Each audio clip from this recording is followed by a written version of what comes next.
এই কাহিনীর সমস্ত চরিত্র এবং ঘটনা সম্পূর্ণ কাল্পনিক। বাস্তবে জীবিত বা মৃত কোনো ব্যক্তি অথবা কোনো ঘটনার সাথে এর মিল থাকলে তা সম্পূর্ণ অনিচ্ছাকৃত এবং কাকতালীয়। ব্যবহৃত অপ্রাকৃত এবং অলৌকিক ঘটনাক্রম পরিবেশনার উপক্রম মাত্র। কুসংস্কারে বিশ্বাস করবেন না, কুসংস্কার ছড়াবেন না। নমস্কার, আপনারা শুনছেন 221B হ্যারিসন রোড। বাংলার ভূত, বাংলার ভয়, উল্টোপাল্টা গল্প নয়। আজ আপনারা শুনবেন দেবশ্রী ভট্টাচার্যের লেখা একটা হাড় হিম করা গ্রাম বাংলার ভূতের গল্প, বিয়ের রাতের বিভীষিকা প্রথম পর্ব। আর পরের এপিসোডেই আসছে এই গল্পের দ্বিতীয় পর্ব। গল্প পাঠে রয়েছে আমি প্রত্যয়।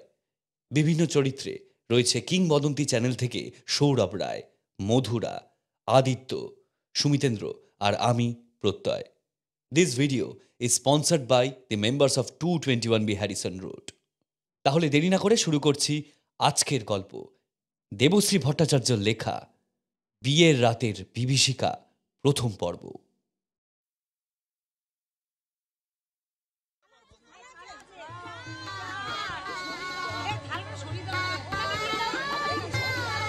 বিশাল বড় গিফটটা বিয়ে বাড়িতে ঢোকা মাত্র যেন একটা গন্ডগোল বাঁধিয়ে দিল।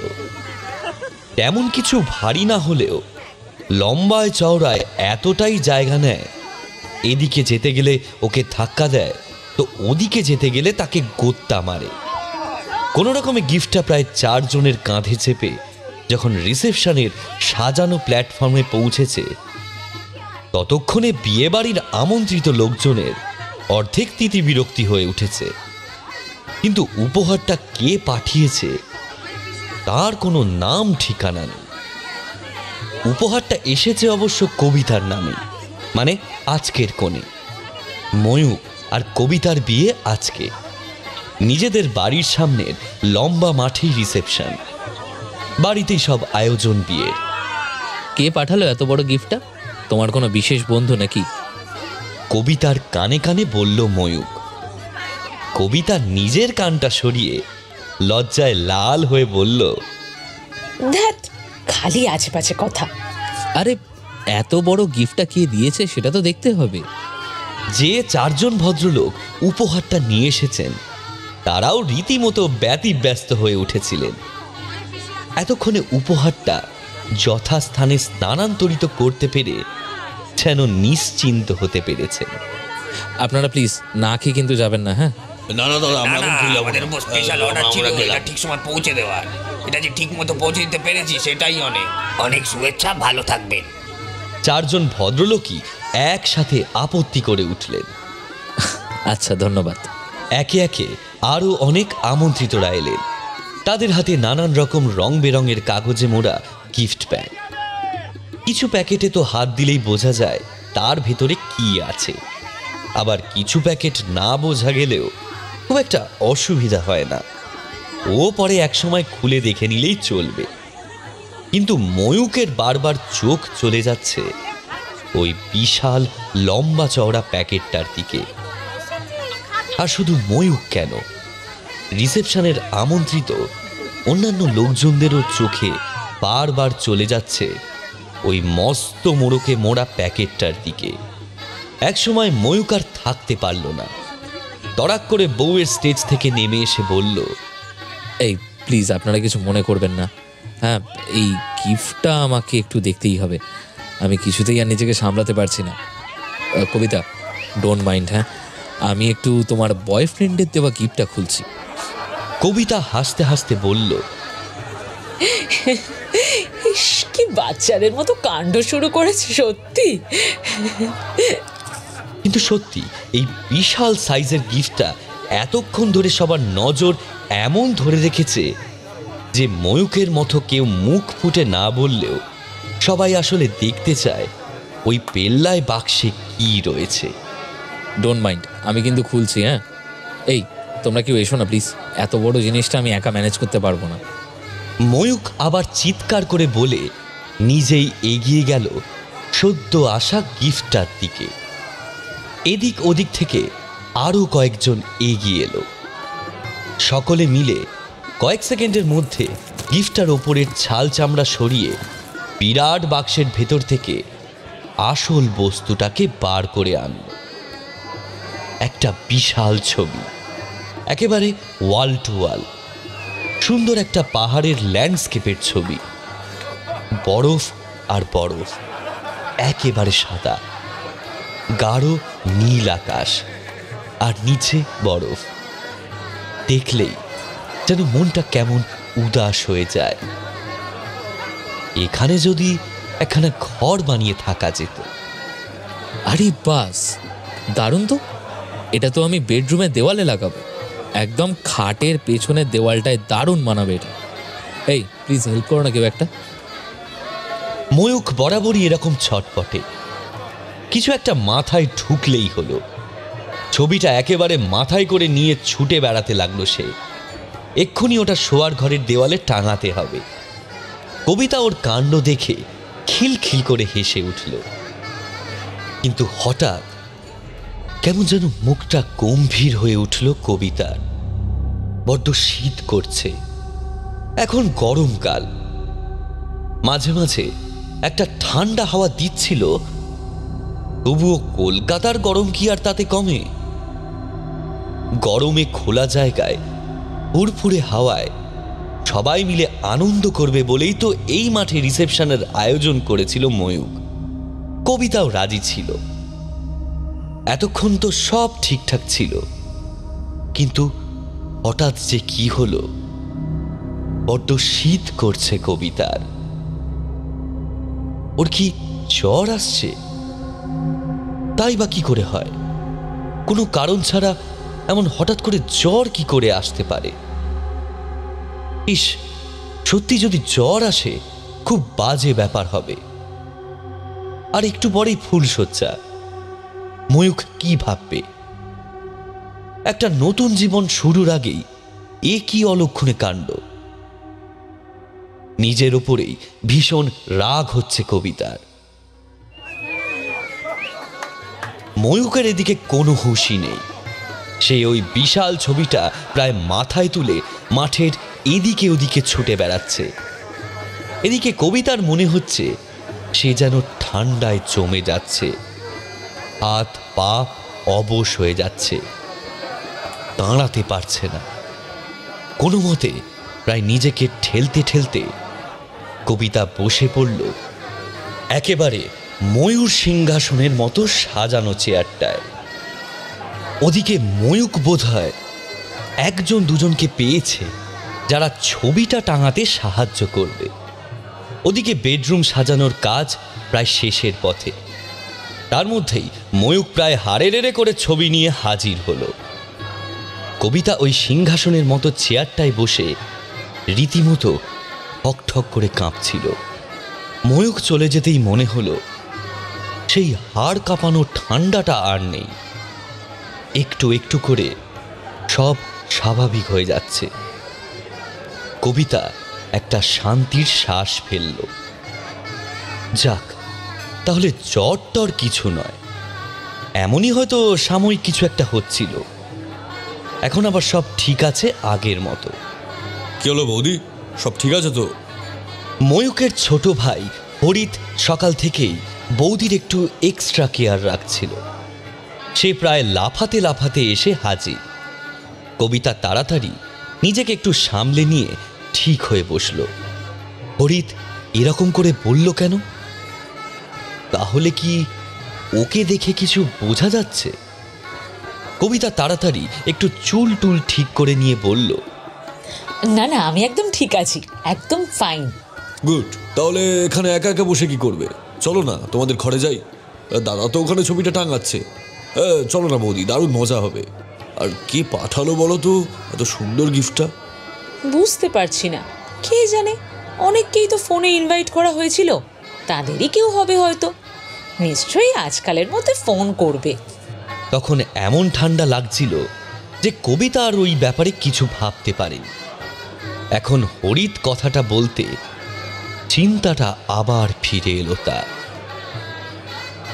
সত্যি তো, এরকম গিফট কে দিল?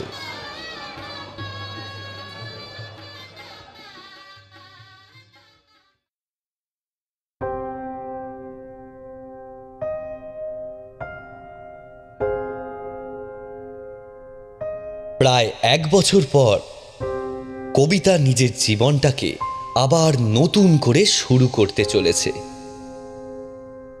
1 বছর আগে হঠাৎই জীবনটা যেন থমকে গিয়েছিল। কলেজে পড়ার সময় আলাপ হয়েছিল বিনোদের সঙ্গে। 3-4 বছর চুটিয়ে প্রেম করেছিল ওরা। তারপর বিনোদ চলে গেল আর্মিতে। বিয়েও হয়েছিল ওদের, কিন্তু বিয়ের 1 মাসের মধ্যে বিনোদ হঠাৎ নিখোঁজ হয়ে গেছিল। 10-12 দিন বাদে তার শরীরটা পাওয়া গিয়েছিল একটা গ্লেসিয়ারের পাশে। ঠান্ডায় জমে শরীরটা ছোট হয়ে গিয়েছিল। তারপর 1 বছর ধরে কবিতার মনে শুধু ঝড় বয়ে চলেছে। একবার মনে হচ্ছে বিনোদের স্মৃতি নিয়েই বেঁচে থাকা উচিত, আবার কখনো সামনের অন্য একটা অজানা ভবিষ্যৎ হাতছানি দিয়ে ডেকেছে। এই দুইয়ের মাঝে দোল খেতে খেতে একদিন আলাপ হলো এই ময়ূকের সাথে। নিশ্চিন্ত জীবন। কবিতা আবার নতুন করে স্বপ্ন দেখতে শুরু করলো। বিনোদের বাড়ির সাথে তার আর কোনো যোগাযোগ নেই। বিনোদের 2-4 জন বন্ধুর সাথে আলাপ হয়েছিল, কিন্তু তাদের সাথেও কোনো যোগাযোগ নেই আর। কবিতার নিজের যে 2-4 জন বন্ধু ছিল তারা তো এসেছে বিয়েতে, আত্মীয় স্বজনরাও সকলে উপস্থিত। তাহলে এই উপহারটা পাঠালো কে? কেমন যেন মনে হচ্ছে এটা বিনোদের দিক থেকেই পাঠিয়েছে কেউ। ওর কোনো বন্ধু হয়তো। ওরকম খোলা আকাশ আর সাদা বরফের মধ্যেই তো একদিন পাওয়া গিয়েছিল বিনোদকে। আজকের দিনে এই ছবিটা পাঠিয়ে কেউ কি তবে কিছু মনে করাতে চাইছে?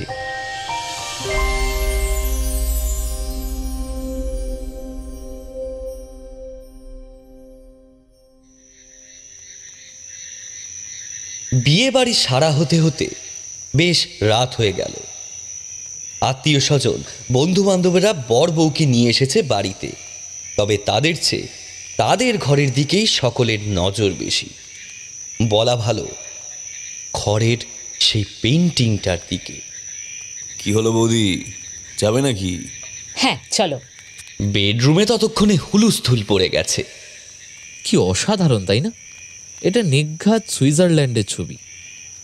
আরে আরে, এটা হচ্ছে কিলিমাঞ্জারোর একদম টপ ভিউ। আরে দোষ, ওসব না, এটা আমাদের কাশ্মীর।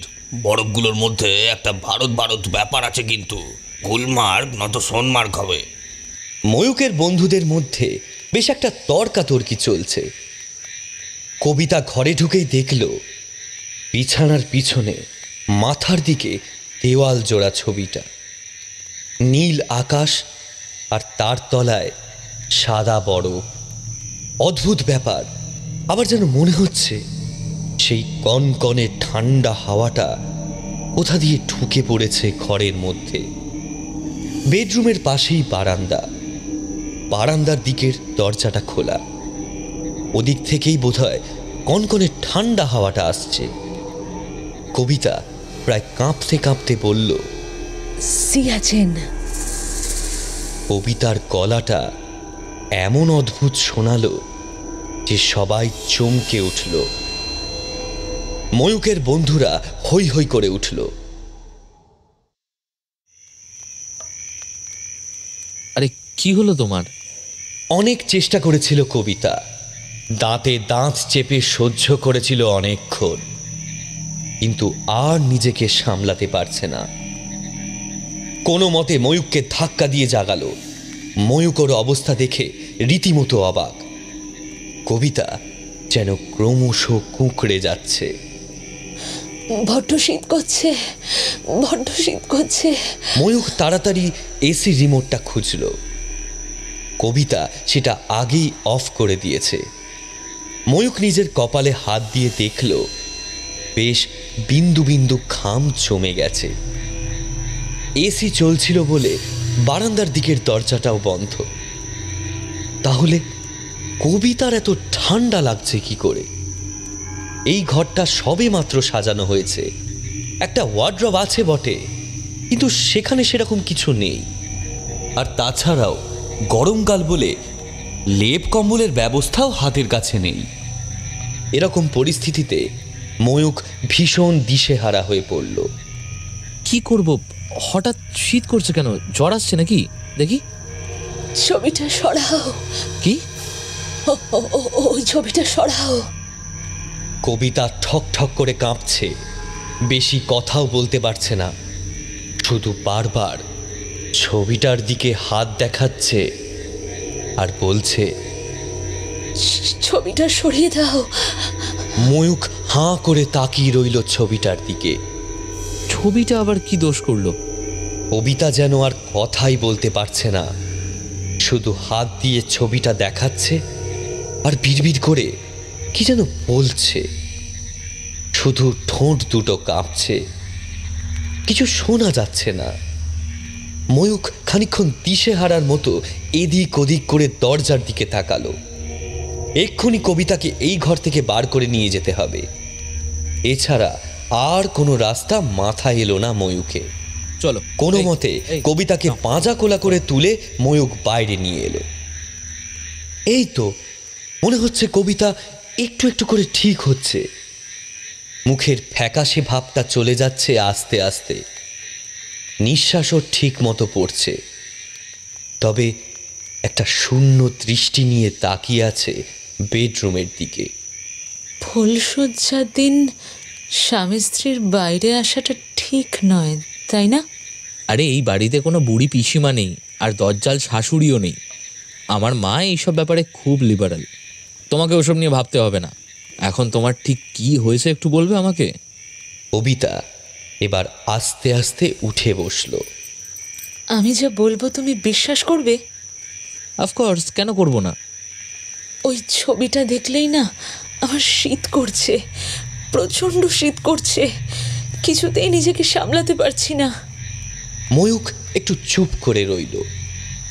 ব্যাপারটা সে নিজেও খেয়াল করেছে। আমিও ব্যাপারটা দেখেছি। আচ্ছা ঠিক আছে, চিন্তা করো না, সকালেই ওটা খুলে স্টোর রুমে রেখে দেবো। কবিতা খানিকটা নিশ্চিন্ত হলো। ময়ূখের এই ব্যাপারগুলো ভীষণ ভালো লাগে কবিতার। একবারের জন্যও কোনো প্রশ্ন করল না।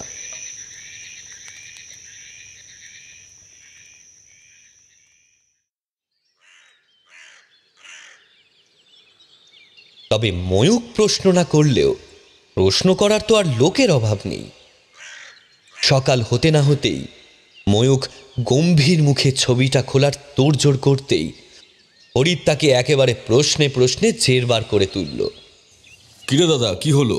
এত লাফাতে লাফাতে ছবিটা লাগালি, আবার আজই খুলে ফেলছিস, কি ব্যাপার বলতো?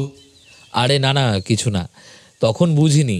এখন ছবিটা এইটুকু ঘরে কেমন যেন জবরজং লাগছে। ধুর, তুই যে কি বলিস না, কি দারুণ ছিল ছবিটা। ঘন্টার মাথা ভালো, দেখলি কেমন শীত শীত করছে। কবিতা সকাল থেকে আর নিজের ঘরে ঢোকেনি, বাইরের সোফা থেকেই বলল, হ্যাঁ হরিৎ, ওই ছবিটা না ঠিক ভালো লাগছে না। তার চেয়ে ফাঁকা দেওয়ালটা অনেক সুদিং। ওটা বরং স্টোর রুমেই থাক। ইস, এত ভালো ছবিটা স্টোর রুমে বসে বসে ধুলো খাবে? হরিৎ মুখ গোমড়া করে কবিতা আর ময়ূকের বাসি ফুলশয্যার বিছানাতেই বসে পড়ল। এক কাজ কর না দাদা, ছবিটা যখন তোর ঘরে লাগাবি না, তাহলে ওটা আমার ঘরের দেওয়ালে লাগিয়ে দি। উফ, যা গরম পড়েছে, তাতে যদি এই ছবিটা দেখে একটু শীত লাগে, মন্দ কি? ময়ূক তাকালো কবিতার দিকে। কবিতা আলতো করে ঘাড় নাড়ল। সত্যি তো, হরিৎ তো ঠিক কথাই বলেছে। এটা তো মানতেই হবে, ছবিটা খুব সুন্দর। এত সুন্দর ছবিটা যদি স্টোর রুমেই পড়ে থাকে, তবে কারই বা ভালো লাগে? তার চেয়ে ওটা থাক না হরিতের ঘরে, তাতে তো আর কোনো অসুবিধা নেই। কবিতা ওই ঘরের ধার কাছেও যাবে না।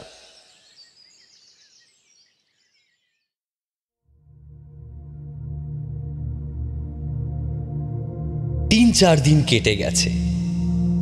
আস্তে আস্তে সব স্বাভাবিক হচ্ছে। নতুন জীবনে বেশ একটু একটু করে মানিয়ে নিচ্ছে কবিতা। আজ একটা বিশেষ কাজে ময়ূক দিল্লি গেছে। কবিতা আজ সারাদিন কাটিয়ে দিল নিজের ঘর সাজাতে। ময়ূক থাকলে কোনো কাজ হয় না, ঘর সাজানোর নামে শুধু হম্বিতম্বি করে। এটা এখানে না, ওটা ওখানে রাখ, ধুস এটা এখানে একেবারে মানাচ্ছে না। কাজের নামে অষ্টরম্বা শুধু খাটে বসে অর্ডার করে যায়। আজ ফাঁকা ঘরে নিজের মতো করে গুছিয়ে নিচ্ছে কবিতা। সারাটা দিন কেটে গেল।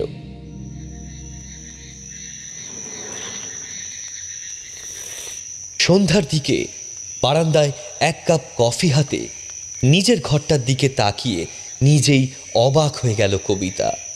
বাহ, বেশ সুন্দর ঘর সাজাতে পারে সে। দুদিন আগেও ময়ূক ফেড আপ হয়ে ওর এক বন্ধুকে ডাকার কথা বলছিল।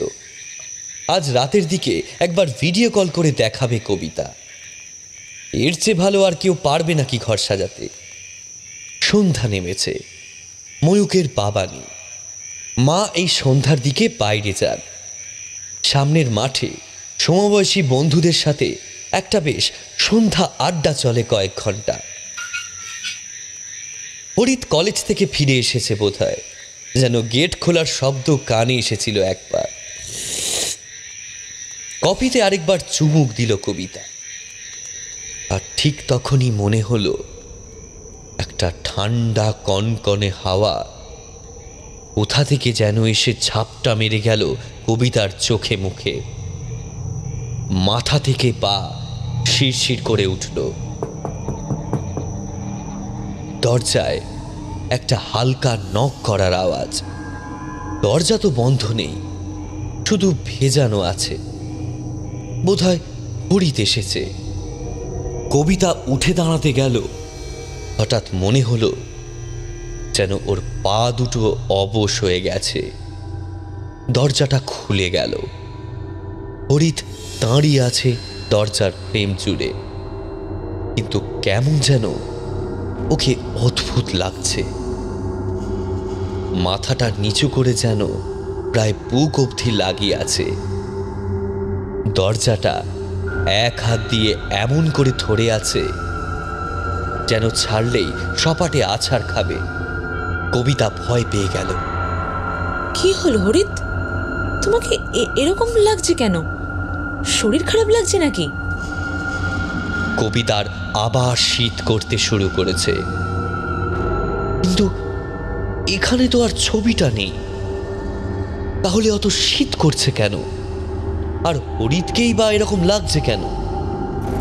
আরো একবার জিজ্ঞাসা করলো কবিতা। কি হয়েছে হরিত?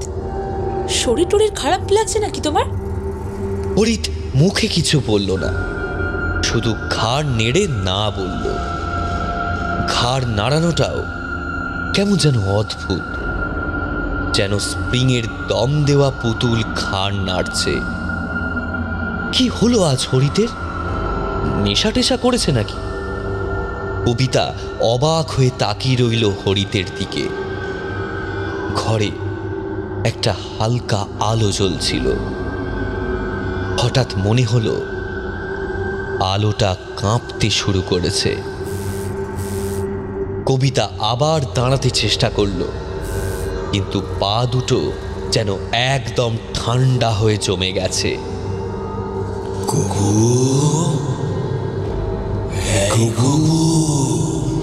একটা যেন ঘোরের মধ্যে বলল হরিত। চমকে উঠল কবিতা। এরকম ভাবে তো অন্য কেউ কথা বলতো অনেক বছর আগে। কে কে তুমি? চিৎকার করে উঠল কবিতা। কি ভয়ঙ্কর শীত করছে কবিতার। হাত পা ঠক ঠক করে কাঁপছে, ঠিক করে আওয়াজও বেরোচ্ছে না গলা দিয়ে। শীত করছে? আমারও না বড় শীত করছে কবু।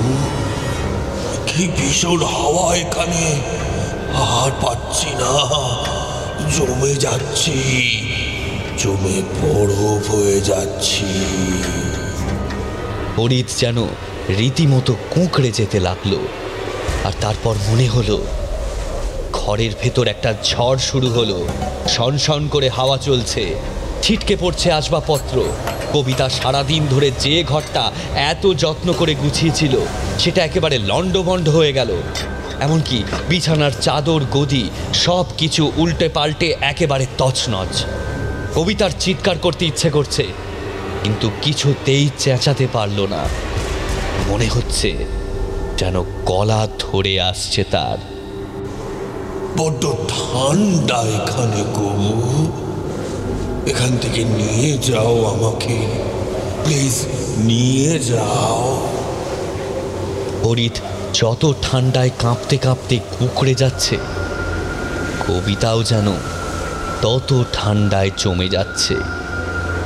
মনে হচ্ছে যেন ঘর নয়, একটা খোলা পাহাড়, ওপরে আকাশ আর নিচে সাদা বরফ, শুধু বরফ আর বরফ।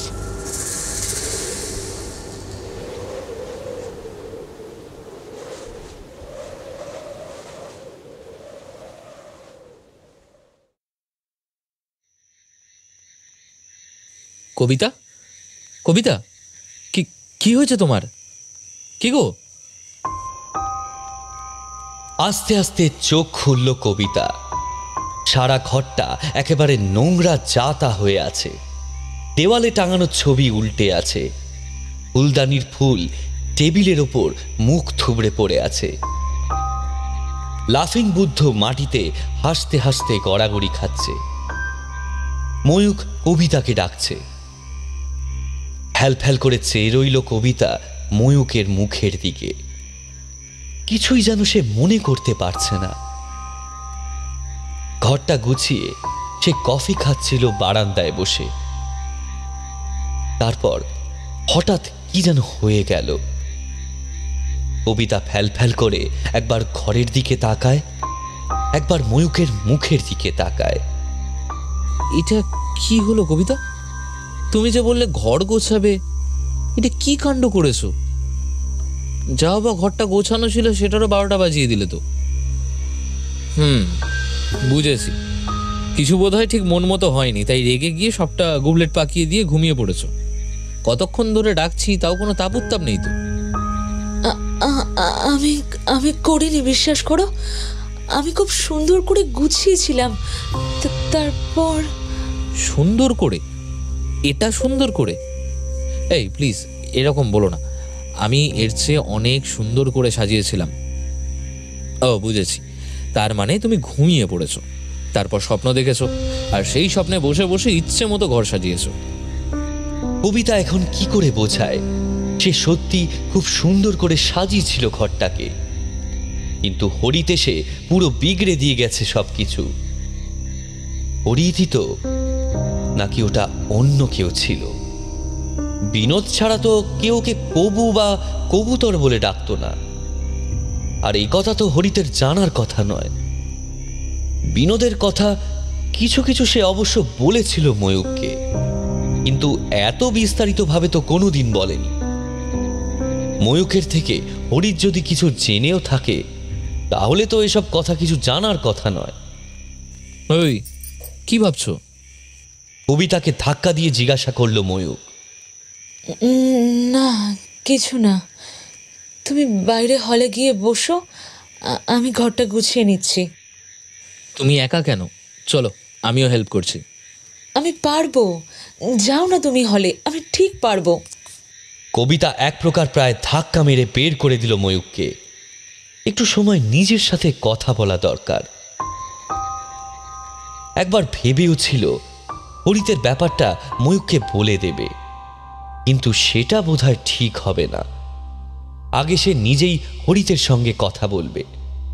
এইসব 7-5 ভাবতে ভাবতেই ঘরটা আরো একবার গোছাতে শুরু করলো কবিতা। ঘরটা আবার সুন্দর করে সেজে উঠল, কিন্তু ঠিক আগের মতো হলো না। সবকিছুতে কেমন যেন একটা দায় সারা ভাব, কেমন যেন একটা মন খারাপের ছোঁয়া।